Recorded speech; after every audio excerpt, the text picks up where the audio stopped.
இந்த சினிமா பட பாடல்கள் எல்லாம் மௌனது ஊதுறாங்களே ஹஜ்ரத், இதெல்லாம் கூடுமா அப்படின்னு சொல்லி கேட்டவனையும் உடனே நம்ம பத்துவா வர்றாரு. அதாவது சகோதரர்களே, நீங்க என்ன செய்யணும் அப்படின்னா, நல்ல சினிமா பாடல்கள் இருந்து நல்ல பாட்டா எடுத்து பாடுங்க போங்க. மோசமான பாடல்கள் எல்லாம் பாடக்கூடாது. ஏன்? மோசமான பாடல்கள் நீங்கள் பாடுவீர்களே ஆனால் அந்த ஞாபகம் உங்களுக்கு வந்துவிடும். சாராயத்துல நல்ல சாராயம் கள்ள சாராயம் இருக்கா? ஏன்னா சினிமா பட பாட்டு எல்லாமே எல்லாம் வந்து ஹராம் ஜாத்தையை தான் எழுதி வச்சிருக்கலாம். அதுல நீங்க பாருங்க பத்துவா கேளுங்க. இதில் அந்த ராகம் போட்டு பாடுவது கேட்பவர்களுக்கு இனிமையாக இருக்க வேண்டும் என்பதற்காக பாடுவது. நம்முடைய மார்க்கத்தில் ராகம் என்பது கூடாது என்பதல்ல. அதே நேரத்தில் சினிமா பாட்டுகளில் கூட நாகரிகமான மெட்டுக்கள் இருக்கிறது, அது பிரச்சனை இல்ல. நாகரிகமான மெட்டுக்களை வச்சு நீங்க நல்லபடியா ஓதுங்க. நீங்க மட்டு எடுக்கணும், கூடாதுன்னா நாங்க சொல்லல. நாகரிகமான மெட்டு எடுக்கணுமா? இவர் உட்கார்ந்து பாடம் நடத்துவார் போல, எது இதெல்லாம் நாகரிகமான மெட்டு, இதெல்லாம் நாகரிகம் இல்லாத மெட்டுன்னு. அடுத்து ராகம் போடுவது. குர்ஆன் ஓதுவதே பாத்தீங்கல்ல, அது ஒரு வகையான ராகமா தான் இருக்கும். காரிகள் ஓதுறதெல்லாம் பாக்குறீங்கல்ல, அது ஒரு வகையான ராகத்தோட ஓதுவாங்க. இவர்கள் செய்யக்கூடிய கேடுகட்ட வேலைகளுக்கு குர்ஆன் எழுதுகிறார், பாத்துக்கிறீங்க. அப்ப யார் இவருன்னு விளங்குதா உங்களுக்கு? அடுத்து ராகத்தோட ஓதுவாங்க. அது ஒரு ராகம் பெருசல். அதே நேரத்தில் சினிமா பாட்டுன்ற உடனே டப்பாங்குத்து பாடெல்லாம் இருக்கும், அசிங்கமான பொருள்ல பாடல்கள், அந்த மீனிங்ல பாடக்கூடாது. இறைச்சத்தை பாத்தீங்களா எவ்வளவு பேணுதல்னு? அது டப்பாங்குத்துலாம் கூடாது, பாத்துக்கிறீங்க. ஆமா, வேற ஆளுமா டோலுமா அது பிரச்சனை இல்ல, அது டப்பாங்குத்துலாம் கிடையாது. அது அல்லாஹ்வுடைய தூதர் மேல முஹப்பத்தை வரவழைக்கக்கூடிய பாட்டு. அதெல்லாம் அல்லாஹு ஹாலிகுனா அல்லாஹு ராஜிகுனா அல்லாஹு ஹாதீனா சுபஹான பாடிக்கிட்டு இருக்காங்க. ஏன்னா இதெல்லாம் டப்பாங்குத்து பாட்டு. இதெல்லாம் வந்துகிட்டு அஜித் ஞாபகமே உனக்கு வராது. நான் அஜித்துக்காக தானே பாடுறீங்க, பாட்டையே தெரியாதா? ஏன்னு கேட்டா அந்த மெட்ல பாடும்போது கேட்பவர்கள் அந்த பாட்டோட நினைவு வந்துடும், அது கூடாது. அதே நேரத்தில் சினிமா பாட்டுகளில் கூட நாகரிகமான மெட்டுக்கள் இருக்கிறது, அது பிரச்சனை. இல்லைன்னா எதிலுமே நம்ம நடுநிலையா போகணும். உங்களுடைய இறைச்சத்தை நினைச்சு புல்ல அரிச்சு போச்சு. எல்லாத்திலையும் நம்ம நடுநிலையை பேண வேண்டும். பாத்தீங்களா பத்துவா? பாத்தீங்களா? இந்த ஜமாலி என்பவர் பாடம் நடத்தக்கூடிய பிலாலியா மதரசாவினுடைய மாணவர்கள் ஒரு பாட்டு பாடுறாங்க. அல்லாஹ்வுடைய தூதரை ரொம்ப முகப்பத்தை வச்சு பாடுறாங்களாம். அந்த பாட்டை மட்டும் கேளுங்க. ஆக கேடுகட்ட ஒரு பாட்டுல இருந்து மெட்டெடுத்து, இவர் தான் அங்கே அஜர்த்தா இருக்காரு, இவர் தான் உஸ்தாதா இருக்காரு, இவர் இப்படி வெளியே பேசிட்டு அங்கே போய் அங்கீகாரம் கொடுக்கிறது. இதெல்லாம் நாகரிகமான பாட்டு. ஓகே போ, பிரச்சனை இல்ல அப்படின்னோனையும் அவங்க இங்க பாருங்க, இல்ல இவர் ஜமாலி தான் வந்து உஸ்தாதா இருந்து பாட்டு மெட்டெடுத்து கொடுத்து பாட்ட பாருங்க. பாருங்க. வாரும் நபியே நீர் வாரும் நபியே எம் வல்லல் ரசூல் நபியே நூறுன் நபியே வாரும் நபியே நீர் வாரும் நபியே எம் வல்லல் ரசூல் நபியே நூறுன் நபியே. என்ன நினைச்ச நீ, என்ன நினைச்ச, என் நெஞ்சுக்குள்ள உன்ன வச்சு தச்ச போது. உடனே அவங்க ஆளும் நபியே எம்மை ஆளும் நபியே அகம் ஆனந்தமே அள்ளித்தர வாரும் நபியே ஆளும் நபியே எம்மை ஆளும் நபியே அகம் ஆனந்தமே அள்ளித்தர வாரும் நபியே. வழி மீது விழி வைத்து வரும் வேலை நோக்குகிறோம் வாரும் நபியே வாரும் நபியே என் வல்லல் ரசூல் நபியே நூறுன் நபியே. தர வேண்டும் திருக்காட்சி கண்ணிலே உடன் வர வேண்டும் அடிமைகள் முன்னே வடிமார்கள் உருவாக திருநாணம் தருவோரே வாரும் நபியே வாரும் நபியே வரும் பாதை மலர் தூவுகிறோம் வாரும் நபியே. ஆமீன் ஆமீன் போட்டுக்கிருக்காங்க உட்கார்ந்து.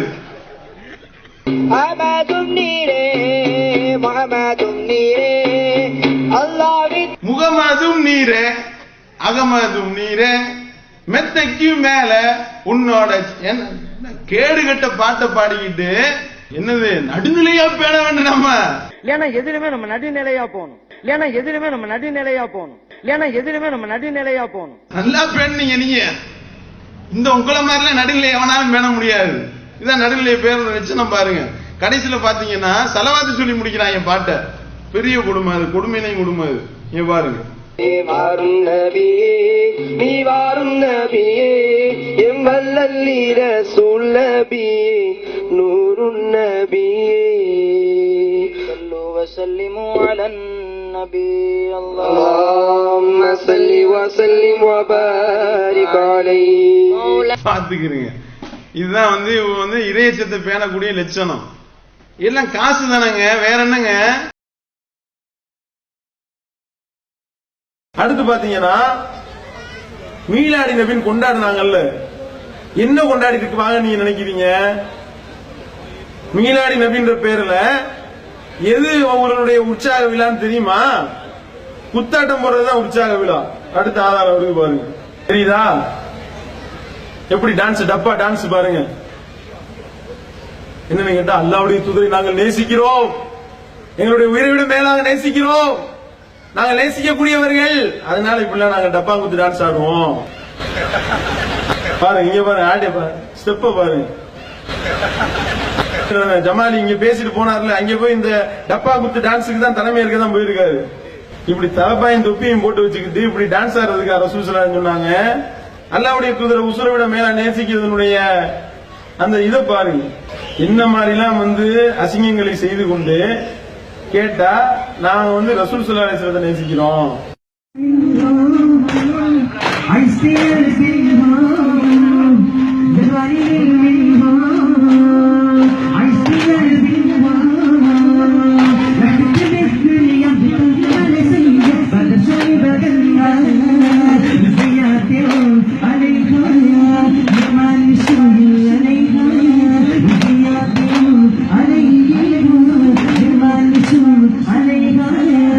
இதுதான் மீலாது விழா கொண்டாடுற லட்சணம்.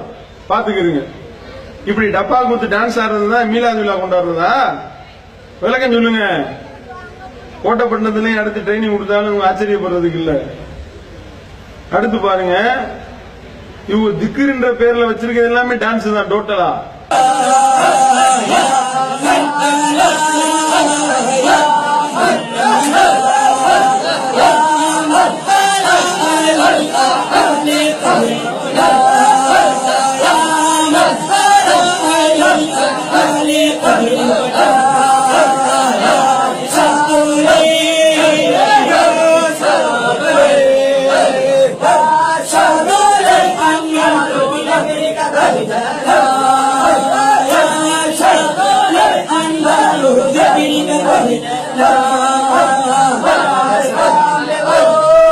அதாவது என்னன்னா 10 கிலோமீட்டர் ஸ்பீட்ல இருந்து அப்படியே ஏறும் ஜூன்னு, அப்புறம் 20 கிலோமீட்டர், அப்புறம் 30, அப்புறம் 100 ஜல்லுன்னு ஓடும்போது அடிப்பாங்க.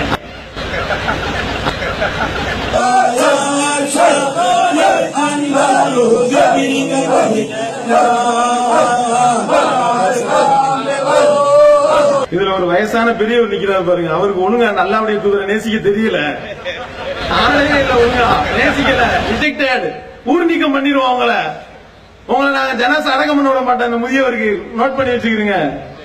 அதான் இவர்கள் அல்லாஹ்வுடைய தூதரை நேசிக்கிறது சரியில்லை, சரியா நேசிக்க தெரியல. அடுத்து பாருங்க, இது என்னன்னு கேட்டா, நாங்க மட்டும் ஆடுறோம், உலகம் உள்ள ஆடுறாங்க ஆதாரம் காட்டுவாங்க. கேட்டா இப்படி ஒரு ஆள்கிட்ட கேட்டதுக்கு, நாங்க மட்டும் ஆடிக்கிட்டு இருக்கிறோம், சவுத் ஆப்பிரிக்கால ஆடுறாங்க, இந்தோனேசியால ஆடுறாங்க, மௌலூத் ஏன்னா ஓதுறீங்கன்னு கேட்டா, இங்க மட்டுமா ஓதுறாங்க, இந்தோனேசியால ஓதுறாங்க, அங்கே ஓதுறாங்க, இங்கே ஓதுறாங்க, அதனால நாங்க ஓதுறோம். எல்லாரும் அங்க உள்ள எல்லாம் ஓரின சேர்க்கை பண்ணிக்கிட்டு இருக்கிறான், விபச்சாரம் பண்ணிக்கிட்டு இருக்கான், அதனால எல்லாம் செய்வோன்றதுதான் இதனுடைய அர்த்தம். பாத்துக்கிறீங்க. என்ன ஆதாரம் கேட்டா, சவுத் ஆப்பிரிக்கா டான்ஸ் அனுப்பி விட்டுருக்காங்க.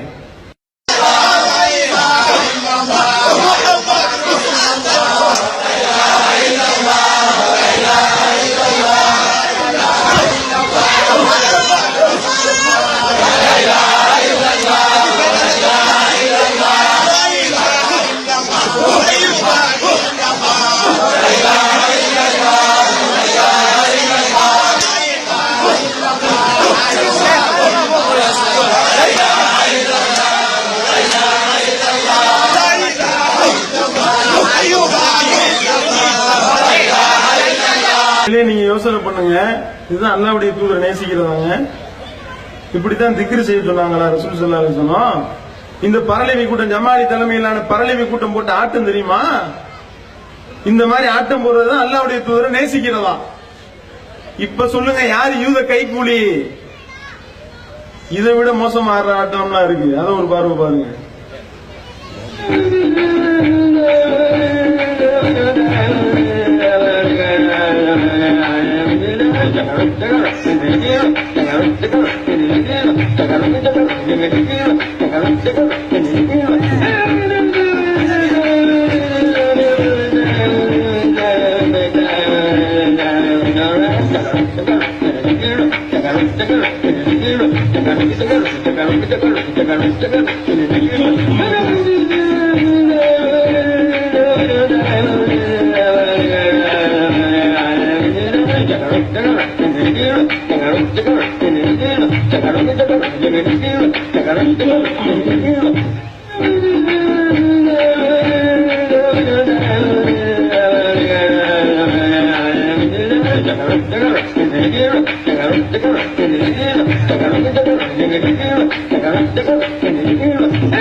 ரசூல் ஸல்லல்லாஹு அலைஹி வஸல்லம் அவர்களுடைய நேசத்தினுடைய வெளிப்பாடு பாத்துக்கிட்டீங்களா?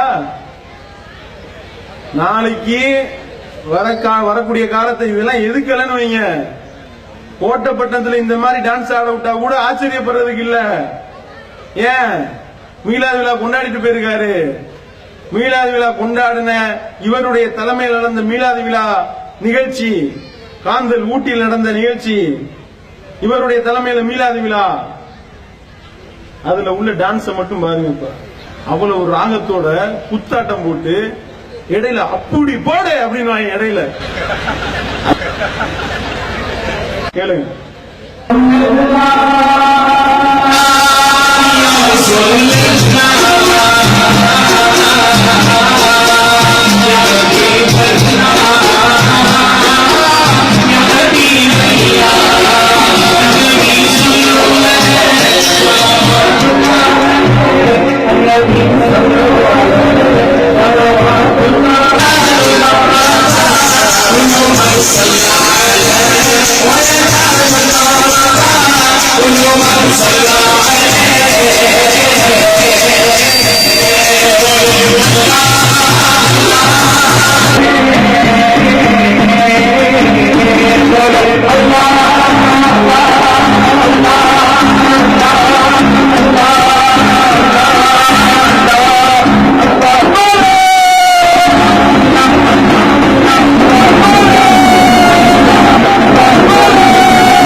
இதுக்கு யாரு தலைமைனா சேகத்துல்லா ஜமாலி தலைமையில் நடந்த மீலாது விழா மாநாடு ஊட்டி காந்தல் நடந்தது.